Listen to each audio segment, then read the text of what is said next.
भगवान शिव माता पार्वती से बताते हैं, इंसान गरीब क्यों होता है। एक बार माता पार्वती भगवान शिव से कहती है, हे प्राणनाथ, मनुष्य गरीब क्यों होता है? या फिर बहुत मेहनत करने के बाद भी, बहुत पैसे कमाने के बाद भी उनके घर में पैसे क्यों नहीं टिकते हैं? आखिर इसके क्या कारण है? तो भगवान शिव कहते हैं, हे देवी, वास्तुशास्त्र के हिसाब से वास्तु के कुछ नियम होते हैं जो मनुष्य को ध्यान रखनी पड़ती है। तब माता पार्वती कहती हैं, हे देवों के देव, महादेव, मैं कुछ समझी नहीं, कृपया मुझे विस्तार से बताइए। तो भगवान शिव कहते हैं, हे देवी, आज मैं आपको वह 10 कारण बताऊंगा जिससे इंसान गरीब होता है। कृपया इसे ध्यान से सुनें। अगर आप इस वीडियो को देख रहे हैं तो इसे पूरा देखें। इस वीडियो को आधा अधूरा छोड़कर जाने की गलती ना करें, क्योंकि इसे पूरा सुनने के बाद आपकी जिंदगी पहले जैसी नहीं रहेगी। इसलिए इसे पूरा सुनें। आप शिव भक्त हैं तो भोलेनाथ का अनादर ना करें। 10 वास्तु दोष। वास्तुशास्त्र में दिशा और चीजों का सही जगह पर होने का बड़ा महत्व होता है। बहुत पैसा कमाने के बाद भी अगर आपके घर में धन दौलत की कमी है तो जरूर आप कोई ना कोई गलती कर रहे हैं। अगर अचानक आपके दिन बदलने लगे, अच्छे दिन बुरे दिनों में बदल जाएं, तो आप संभल जाएं।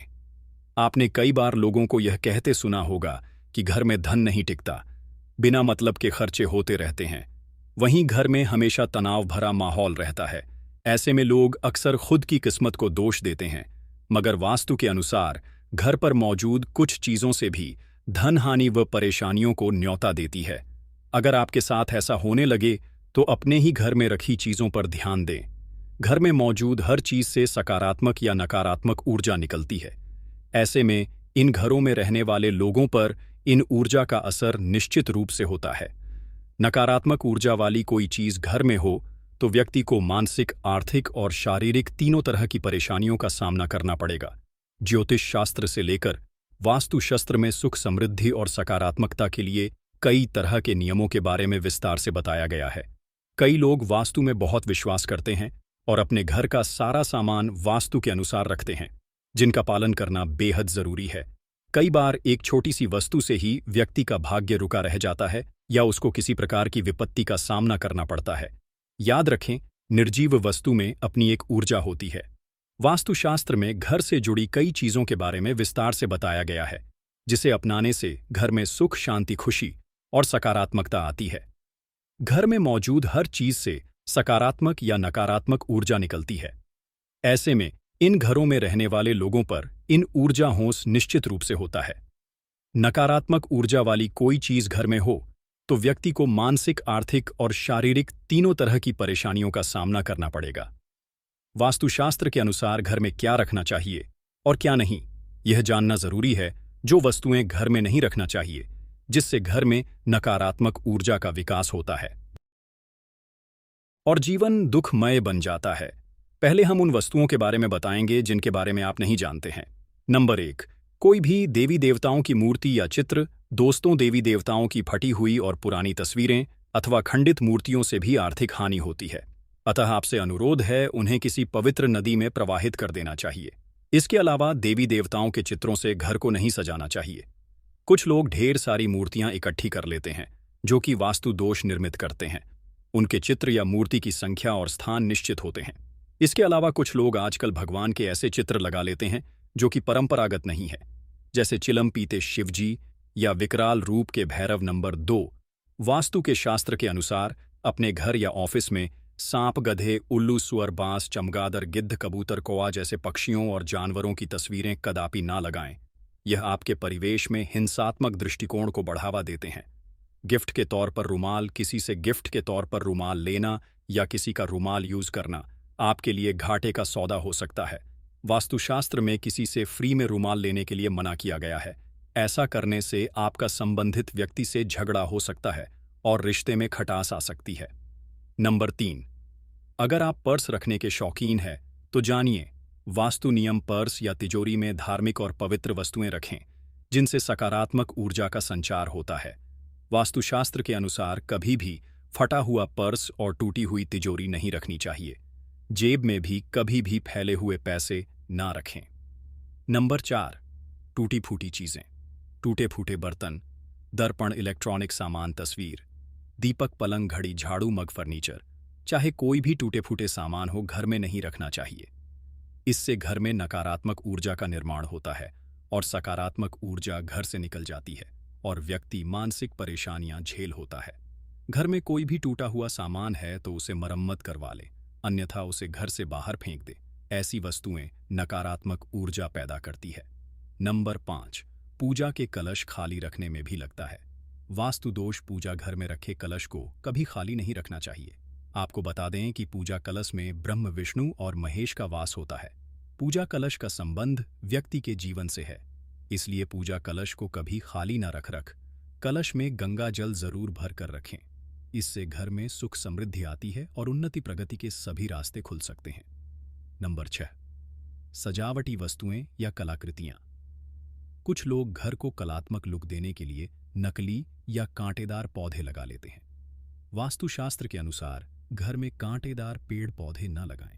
इससे पारिवारिक संबंधों में भी कांटों की सी चुभन पैदा होने लगती है, जिससे घर के सभी सदस्यों का मतिभ्रष्ट हो जाता है। कई लोग पुरानी या फालतू चीजों से भी अपना घर से जाते हैं, जो कि ऐसा करना अच्छा नहीं माना जाता है, जो कि गलत है। ऐसी वस्तुएं घर में नकारात्मक ऊर्जा को बढ़ावा देती है। वास्तु के अनुसार जब घर में नकारात्मक ऊर्जा में बढ़ोतरी होती है, इसके साथ ही स्वास्थ्य संबंधी समस्याएं भी हो सकती हैं। यदि कलाकृतियों के नाम पर कुछ ऐसी वस्तुएं या पेंटिंग है जिसमें सूखे हुए पेड़ पौधे हों या मानव रहित उजड़ा शहर हो, बिखरा हुआ घर हो, कलात्मक जो मानी लेकिन जाती है, वास्तुशास्त्र के अनुसार यह सभी नकारात्मक ऊर्जा पैदा करती है। नंबर 7, हानिकारक वस्तुएं। घर में ऐसी कई हानिकारक वस्तुएं होती हैं जिसे घर में रखते हैं तो घर का वातावरण विषैला बन जाता है। यह स्थूल रूप से दिखाई नहीं देता, लेकिन हवा का गुण धर्म इससे बदल जाता है। ऐसे कई वस्तुएं हैं जो हमारे घर में आसपास रहती हैं, जैसे यहाँ वहाँ घर में बिखरी ढेर सारी दवाइयाँ और टॉयलेट क्लीनर, सोप, फिनाइल, जहरीले रसायन, कीटनाशक और भी मच्छर मारने की दवा। सभी तरह की हानिकारक वस्तुओं के लिए एक स्थान नियुक्त होना चाहिए, और वह भी ऐसा जहां वे सुरक्षित रखी हों। ऐसी वस्तुओं के लिए अलग से लकड़ी या लोहे का एक बॉक्स बनवाएं और उसमें रखें, जो किचन और बच्चे और बेडरूम से दूर हो।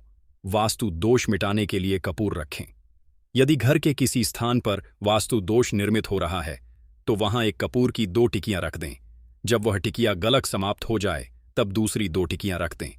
इस तरह बदलते रहेंगे तो वास्तु दोष निर्मित नहीं होगा। नंबर 8, मकड़ी का जाला। दोस्तों, घर में बनने वाले मकड़ी के जाले तुरंत हटा दें। इनसे आपके अच्छे दिन बुरे दिनों में बदल सकते हैं। ध्यान से देखने पर मकड़ी का झाला घर के कोने कोने में रहते हैं और उसे हटाना जरूरी है। कुछ लोग उनको हटाने से डरते हैं क्योंकि इससे किसी के घर को तोड़ने का आभास होता है, लेकिन इसे तोड़ना जरूरी है क्योंकि मकड़ी जाला रहने के लिए नहीं, शिकारी को फंसाने के लिए बनाती है। अतः माना जाता है कि यह जाला होना तो अनुचित ही है। माचिस अग्नि का प्रतीक है। ऐसे में किसी से माचिस लेना मतलब घर में अशांति फैलाना है। फ्री में माचिस लेने से घर के सदस्यों के मन में क्रोध पैदा होती है, वह अशांति का माहौल बना रहता है। नंबर 9, पत्थर। नग। दोस्तों, आपने देखा होगा कि कई लोग अपने घर में अनावश्यक पत्थर, नग, अंगूठी, ताबीज या अन्य इसी तरह के सामान घर में कहीं रखकर भूल जाते हैं या छोड़ देते हैं। यह मालूम नहीं रहा है कि कौन सा पत्थर या नग फायदा पहुंचा रहा है और कौन सा पत्थर और नग नुकसान पहुंचा रहा है। इसीलिए इस तरह के सामान को घर से बाहर निकाल दें। मित्रों, वास्तुशास्त्र के अनुसार एक छोटा सा पत्थर भी आपके भाग्य को दुर्भाग्य में बदलने की क्षमता रखता है। यदि यह घर में रखा है तो इसकी ऊर्जा धीरे धीरे आपके घर के वातावरण को बदल कर रख देगी। नंबर 10, सोफा, कुर्सी और टेबल। घर में टूटी हुई चेयर या टेबल पड़ी है तो उसे तुरंत घर से हटा दें या उसे मरम्मत करवा दें। यह आपके पैसों और तरक्की को रोक देती है। सोफा, कुर्सी या टेबल कैसी हो, इसका भी वास्तु होता है। यह भले ही सुंदर और साफ हो, लेकिन कभी कभी उनकी बनावट या आकार प्रकार भी घर में नकारात्मक ऊर्जा का विकास करती है। इसलिए किसी वास्तुशास्त्री के जानकारों से पूछकर ही यह चीजें खरीदें। घर के दरवाजा दक्षिण की तरफ है तो वास्तु दोष लगेगा। यदि आपका घर दक्षिण मुखी है तो आप सबसे पहले घर के सामने द्वारा से 2 गुनी दूर पर नियम का एक पेड़ लगाएं। दूसरा यह कि द्वारा के ऊपर पंचमुखी हनुमान का चित्र लगाएं। आदम का दर्पण भी लगा सकते हैं। मुख्य द्वार के ऊपर पंचधातु का पिरामिड लगवाने से भी वास्तु दोष समाप्त हो जाता है। गणेश जी की पत्थर की 2 मूर्ति बनवाए जिनकी पीठ आपस में जुड़ी हो। इस जुड़ी गणेश प्रतिमा को मुख्य द्वार के बीचों बीच चौखट पर फिक्स कर दें ताकि एक गणेश जी अंदर को देखें और एक बाहर को। वास्तु जर से खत्म करने के लिए सुंदरकांड या रामचरित का पाठ, घर के वास्तु दोष को दूर करने के लिए समय समय पर रामचरित का पाठ या सुंदरकांड का पाठ करवाते रहे। इससे घर की नकारात्मक ऊर्जा बाहर निकल जाएगी। तेल। यूं तो शनिदेव के प्रकोप से बचने व उनकी कृपा पाने के लिए उन्हें तेल चढ़ाया जाता है। आपको बहुत भारी पड़ सकता है मुफ्त में। ऐसा करने से आपको आर्थिक तंगी का सामना करना पड़ सकता है। काला तिल भूलकर भी किसी से मुफ्त में या दान में किसी से काला तिल नहीं लेना चाहिए। काले तिल का सीधा संबंध राहु केतु और शनि से माना जाता है। ऐसे में काला एल मुफ्त में लेने से आपको बड़ी मुसीबतों का सामना करना पड़ सकता है। सुई भूलकर भी फ्री में किसी से सही ना ले। ऐसा करना आपके वैवाहिक जीवन में क्लेश पैदा कर सकता है, रिश्तों में खटास पैदा कर सकता है, प्रेम संबंधों में बुरा असर पड़ता है।